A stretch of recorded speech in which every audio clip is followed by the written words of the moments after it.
मित्रांनो, नवीन ॲडव्हर्टाइजमेंट आली आहे महाराष्ट्र प्रदूषण नियंत्रण मंडळ सायन माटुंगा मुंबईसाठी आहे. मुंबईमध्ये आहे महाराष्ट्र प्रदूषण नियंत्रण मंडळ. तर यामध्ये सर्वप्रथम आपण पाहणार आहोत ही जाहिरात कोणत्या पदांसाठी संवर्गासाठी आहे. अ, ब, क या तिन्ही संवर्गासाठी ही जाहिरात आलेली आहे.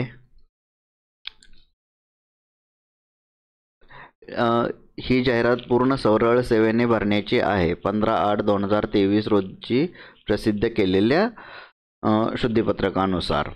तर यासाठी काही रिक्त पदांची जो अर्ज करायचा आहे त्याची माहिती इथे सविस्तर दिलेली आहे. प्रादेशिक अधिकारीसाठी 2 संख्या आहे व वेतन श्रेणी इथे दिलेली आहे.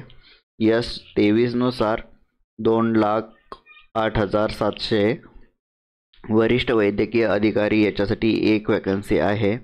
वैद्यकीय अधिकारीसाठी 2, कनिष्ठ वैज्ञानिक अधिकारी 4, प्रमुख लेखापाल 3, विधी सहाय्यक 3, कनिष्ठ लघुलेखक 14, कनिष्ठ वैज्ञानिक सहाय्यक 16, वरिष्ठ लिपिक 10, प्रयोगशाळा सहाय्यक 3, वरिष्ठ लिपिक टंकलेखकसाठी 6. तर या सर्व जाहिराती आहे, या पदसंख्या भरायच्या आहेत. तर याच्यासाठी तुम्हाला अर्ज करण्यासाठीचे टाईमटेबल इथे खाली दिलेले आहे. ऑनलाईन पद्धतीने तुम्ही अर्ज करू शकता. अर्ज सुरू होण्याचा दिनांक 29/12/2023 पासून चालू झालेली आहे, आजपासून. आणि अर्ज करण्याचा शेवटची तारीख आहे 19 जानेवारी 2024 रात्री 11:59 ऑनलाईन पद्धतीनं तुम्हाला हा अर्ज व त्याची परीक्षा फी भरायची आहे 19 जानेवारी 2024 पर्यंत. आणि याच्यासाठी तुम्हाला तुमचे प्रवेशपत्र म्हणजे हॉल तिकीट परीक्षेच्या आधी 7 दिवस उपलब्ध करून देण्यात येणार आहे वेबसाईटवरती. इच्छुक उमेदवारांनी इथे IBPSची जी लिंक दिलेली आहे यावर क्लिक करून आपला फॉर्म भरायचा आहे. मी पुढे डिटेलमध्ये दाखवतो की फॉर्म कसा भरायचा आहे व ॲडव्हर्टाइजमेंट कुठून कशी डाउनलोड करायची आहे इथे दिलेली आहे, तेही मी दाखवणार आहे पुढे. तर ही जाहिरात आहे, जाहिरात क्रमांक 1/2023. याच्यानुसार IBPSच्या साईटवरून तुम्हाला भरायचं आहे. येथे पुन्हा अजून एकदा गटानुसार वॅकन्सीज दिलेल्या आहेत. अ गट कोणता, प्रादेशिक अधिकारी, व ब गटमध्ये कनिष्ठ वैज्ञानिक अधिकारी, प्रमुख लेखापाल वगैरे ह्या सर्व पदाची नावं हे प्रत्येक गटानुसार दिलेली आहेत. अ ब क मध्ये विविध पदांची भरती आहे. तर याच्यासाठी तुम्ही तुमच्या कोणत्या पदासाठी ॲप्लाय करत आहात त्यानुसार त्याची पदसंख्या पाहून ॲप्लाय करा. ऑनलाईन पद्धतीने अर्ज करण्याचे वेळापत्रक आधीच सांगितल्याप्रमाणे 29 डिसेंबर ते 2023 ते 19 जानेवारी 2024 पर्यंत तुम्हाला भरायचं आहे. प्रादेशिक अधिकारी याच्यामध्ये रिजनल ऑफिसर ही पोझिशन आहे व गट अ मध्ये ही येते. याच्यामध्ये 2 पदे भरायचे आहे. तर याच्यासाठी प्रवर्ग व पदसंख्या इथे दिलेली आहे. अनुसूचित जातीसाठी 1, अराखीव खुल्यासाठी 1, एकूण पदे 2 असे इथे सर्व वर्गीकरण दिलेले आहे. आणि याच्यामध्ये समांतर आरक्षणानुसार महिलांमध्ये 1 व सर्वसाधारण 1 सुद्धा इथे पूर्णपणे वर्गीकरण दिलेले आहे. त्यानुसार आपण फॉर्म भरायचा आहे. प्रत्येक पदाची इथे वर्गवारी दिलेली आहे की कोणत्या कास्टसाठी कोणते पोझिशन्स किती आहेत व अराखीवसाठी कोणत्या, महिलांसाठी कोणत्या, सर्वसाधारणसाठी कोणत्या, या सर्व तुम्ही पाहून घ्यायच्या आहेत. त्याच्यानंतर आहे वैज्ञानिक अधिकारी सायंटिफिक ऑफिसर गट अ साठी. याच्यासाठी सुद्धा 2 पदे आहेत. एक आहे विजा अ व अराखीवसाठी 1 आहे. कनिष्ठ वैज्ञानिक अधिकारी गट ब साठी ज्युनियर सायंटिफिक ऑफिसरसाठी 4 पदे आहेत. इथे वर्गीकरण दिलेले आहे, त्यानुसार तुम्ही फॉर्म भरू शकता. प्रमुख लेखापाल हेड अकाउंटंट गट क. इथे वेतन श्रेणीसुद्धा दिलेली आहे 38,600 ते 1,22,800. इथे 3 पदे आहेत व वर्गीकरण दिलेले आहे सर्व. लीगल असिस्टंटसाठी सुद्धा अ गटासाठी वेतन श्रेणी व 3 पदे आहेत. कनिष्ठ लघु लेखकसाठी गट क व वेतन श्रेणी व 14 पदे आहेत एकूण. हे मोठे जास्त आहे त्याच्यामध्ये पदे व सर्व ऑलमोस्ट सर्व जातींमध्ये हे पदे भरायचे आहेत, तर त्यानुसार तुम्ही याला अप्लाय करू शकता कास्ट वाईज. कनिष्ठ वैज्ञानिक सहाय्यक ज्युनियर सायंटिफिक असिस्टंट गट क 16 पदे आहेत. इथे सुद्धा भरपूर पदे आहेत. वरिष्ठ लिपिक सिनियर क्लर्क गट क इथे सुद्धा 10 वॅकन्सीज आहेत. याच्यासाठी सुद्धा तुम्ही अप्लाय करू शकता. प्रयोगशाळा सहाय्यक लॅबोरेटरी असिस्टंट गट क साठी 3 पदे आहेत. कनिष्ठ लिपिक टंक लेखक ज्युनियर क्लर्क टायपिस्ट याच्यासाठी गट क साठी 6 पदे आहेत. प्रत्येक पद निहाय म्हणजे वॅकन्सी व त्याच्यासाठी काय एज्युकेशनल क्वालिफिकेशन आहे, शैक्षणिक कार्यात आहे, ती आपण पाहणार आहोत. रिजनल ऑफिसर प्रादेशिक अधिकारी यासाठी क्वालिफिकेशन पाहिजे post graduation degree in engineering or its equivalent from a recognised university or institution किंवा doctorate in science with environmental science as a specific subject in post graduation हे पाहिजे. एक्सपिरियन्स 5 वर्षाचा कमीत कमी अनुभव असायला हवा. नॉट लेस दॅन 5 वर्षापेक्षा जास्त अनुभव असला पाहिजे. सिनियर सायंटिफिक ऑफिसर वरिष्ठ वैज्ञानिक अधिकारी याच्यासाठी तुम्हाला possess doctorate degree in science and equivalent from recognised university PhD पाहिजे आणि 5 वर्षाचा अनुभवसुद्धा असला पाहिजे. सायंटिफिक ऑफिसर याच्यासाठी post graduation degree in first class science और इक्विवलेंट आणि याच्यासाठी 3 वर्षाचा अनुभव पाहिजे. ज्युनियर सायंटिफिक असिस्टंट ऑफिसर यासाठी सुद्धा पोस्ट ग्रॅज्युएट डिग्री पाहिजे आणि 2 वर्षाचा अनुभव पाहिजे. Head accountant degree with first class in any discipline आणि 3 वर्षाचा रिलेव्हंट एक्सपिरियन्स असला पाहिजे. आणि याच्यामध्ये तुम्हाला preference shall be given to the candidate for diploma in personal management office administration. हे सर्व तुम्ही वाचून घ्या व याच्यामध्ये अप्लाय करा. लीगल असिस्टंट याच्यासाठी तुम्हाला लॉची डिग्री असली पाहिजे व 1 वर्षाचा अनुभवसुद्धा असला पाहिजे. त्याच्यानंतर ज्युनियर स्टेपनो कनिष्ठ लघुलेखक याच्यासाठी ग्रॅज्युएशन पाहिजे तुमचं. त्याच्यानंतर गव्हर्मेंट कमर्शियल सर्टिफिकेट पाहिजे GCC. टायपिंग स्पीड पाहिजे 100 words per minute and 40 words per minute in English or 80 words per minute and 30 words per minute in Marathi.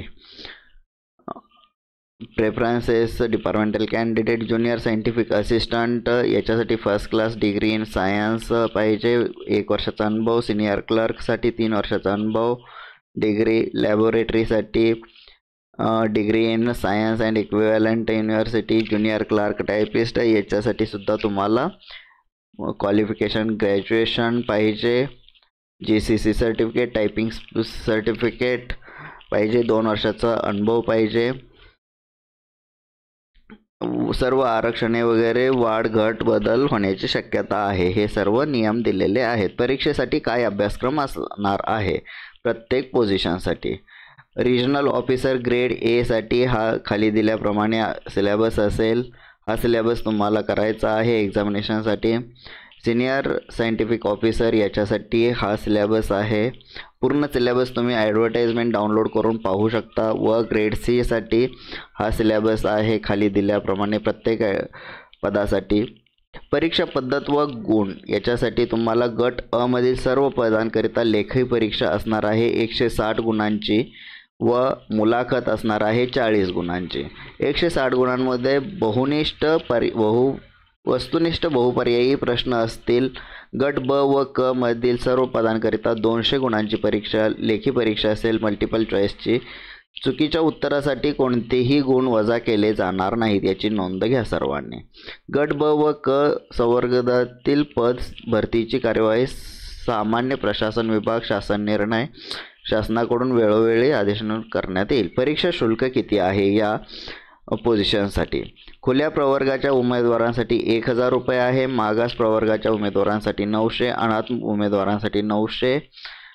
माजी सैनिक व दिव्यांगांसाठी दिव्यांग माजी सैनिक यांच्यासाठी परीक्षा शुल्क माफ राहील. फक्त ऑनलाईन पद्धतीनेच परीक्षा शुल्क स्वीकारले जाईल. ही सर्व सूचना दिलेल्या आहेत. अर्ज भरणे सादर करण्याबाबत आवश्यक सूचना दिलेल्या आहेत.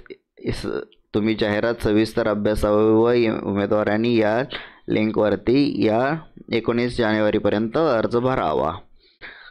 काही समस्या उद्भवल्यास तुम्ही cgrs.ipps.in किंवा या नंबरवरती संपर्क साधू शकता. त्याच्यानंतर पुढे आहे प्रोफाईल तुमचा क्रिएट करायचा आहे व अर्ज भरायचा आहे. तुम्हाला तुमचा फोटो सही अपलोड करायची आहे अर्जाची नोंदणी करताना.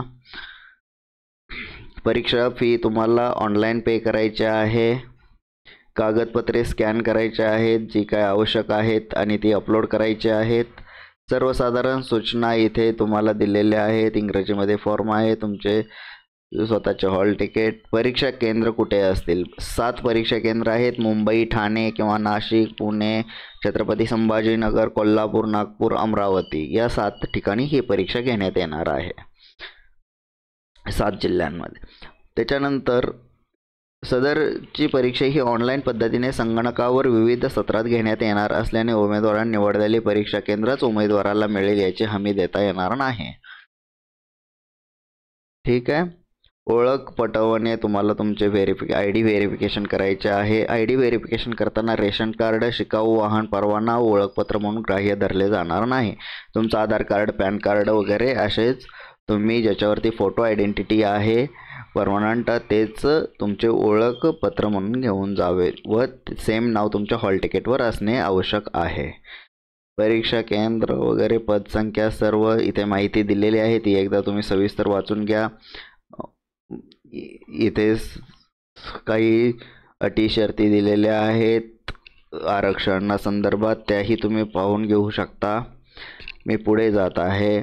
पात्रतेच्या सर्वसाधारण अटी काय आहेत? उमेदवार हा भारताचा नागरिक असावा. ऑल ओव्हर इंडिया तुम्ही अप्लाय करू शकता. उमेदवार हा महाराष्ट्र राज्याचा रहिवासी असावा. त्याच्यासाठी डोमिसाईल सर्टिफिकेट कंपल्सरी आहे. महाराष्ट्रातीलच फक्त कॅन्डिडेट अप्लाय करू शकतात.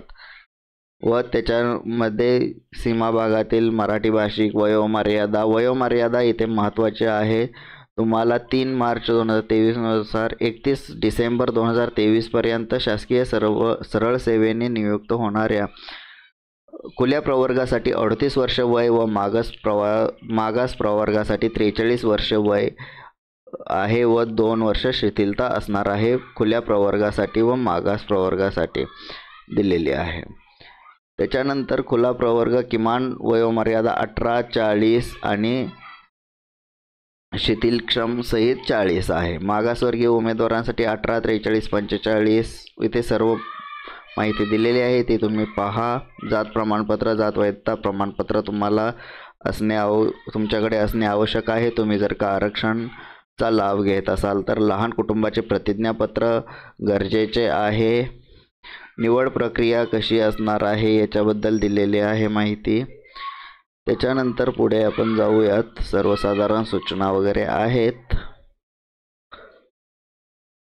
कागदपत्रे काय काय आवश्यक आहेत? ही कागदपत्रे तुमच्याकडे आवश्यक आहेत. अर्जदाराची माहिती बरोबर असल्याचे स्वयंघोषणापत्र, शैक्षणिक अर्हतेचा पुरावा, वयाचा पुरावा, जन्माचा पुरावा, आर्थिकदृष्ट्या दुर्बल घटकातील असल्याचा, राखीव प्रवर्गातून निवड झालेल्यांसाठी जात प्रमाणपत्र, नॉन क्रिमिलियर चालू आर्थिक वर्षातील असलं पाहिजे, पात्र दिव्यांग व्यक्ती असल्याचा, महाराष्ट्र राज्याचा अधिवास, विवाहित स्त्रियांच्या नावात बदल झाल्याचा पुरावा, मराठी भाषेचे ज्ञान असल्याचा पुरावा, लहान कुटुंबाचे प्रतिज्ञापत्र, या सर्व MSCITचे प्रमाणपत्र वगैरे, अनुभवचे सर्टिफिकेट वगैरे सर्व गोष्टी तुमच्याकडे असणे आवश्यक आहे, सर्व डॉक्युमेंट्स.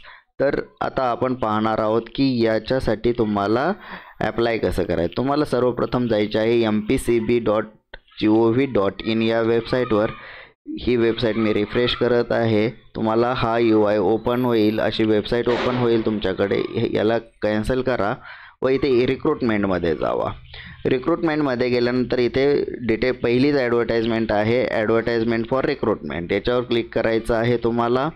इथे तुम्हाला डिटेल्ड ॲडव्हर्टाईज ओपन होईल. इथे ही ॲडव्हर्टाईज ओपन झाल्यानंतर इथे स्क्रोल केलं खाली की तुम्हाला इथे IBPSची लिंक आहे, याच्यावरती क्लिक करायचे आहे. इथे तुम्ही रिडायरेक्ट कराल Maharashtra pollution control board, Maharashtra प्रदूषण नियंत्रण मंडळ. इथे पण तारखा दिलेल्या आहेत.